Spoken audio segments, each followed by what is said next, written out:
In-nuqqas ta' viżjoni tal-gvern għal niċeċ ekonomiċi ġodda f'pajjiżna, l-infiq tal-gvern u kwistjonijiet politiċi riċenti kienu diskussi waqt il-programm Mhux Għax Importani li matulu kien mistieden il-Viċi Kap tal-Partit Nazzjonalista għal ħidma parlamentari Mario De Marco.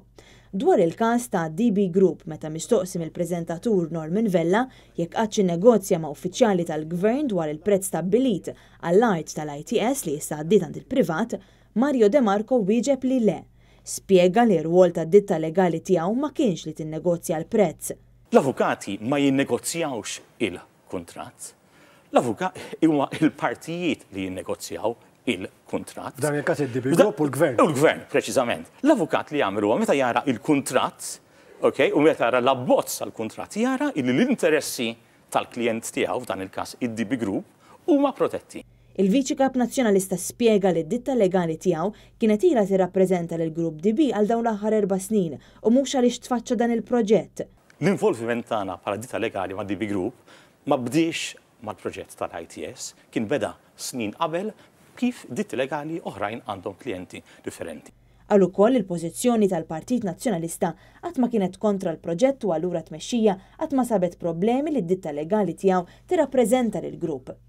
U l-pożizzjoni dakinhar tal-partit meta nħareġ is-sejħa l-offerti fl-2015 kien illi bħala partit aħna maħniex kontra li jsir żvilupp flok l-ITS. U allura ma kien hemm l-ebda oġġezzjoni min-naħa tal-partit illi aħna nipprovdu servizz legali għal din id-ditta. Iżda meta nħareġ il-prezz li bih ingħatat l-art tal-ITS til-DB Group ta' 15 miljun euro, il-Partit Nazzjonalista qal li l-prezz ma jirriflettix il-valur u l-potenzjal tal-art u għalhekk talab lill-Awditur Ġenerali sabiex jinvestiga.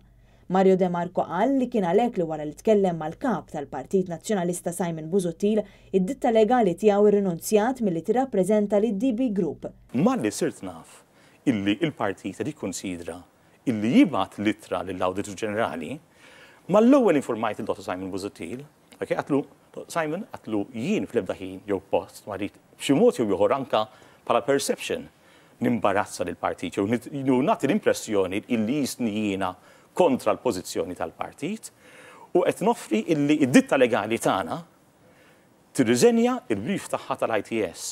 Dwar dak li qal il-Ministru Konrad Mizzi li Mario De Marco kellu laqat f'Kastilja, De Marco qal li Konrad Mizzi hu l-aktar persuna li m'għandux kredibilità f'dak li jgħid.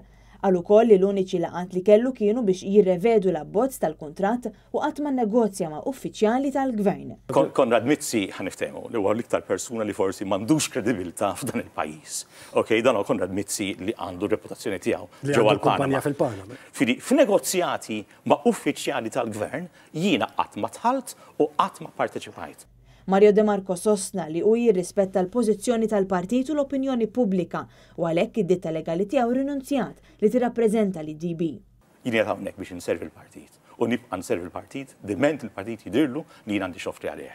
Temi oħra diskussi kienu l-ekonomija li l-gvern mhux joħol il-għaniċeċ ġodda u l-infiq esaġerat tal-gvern.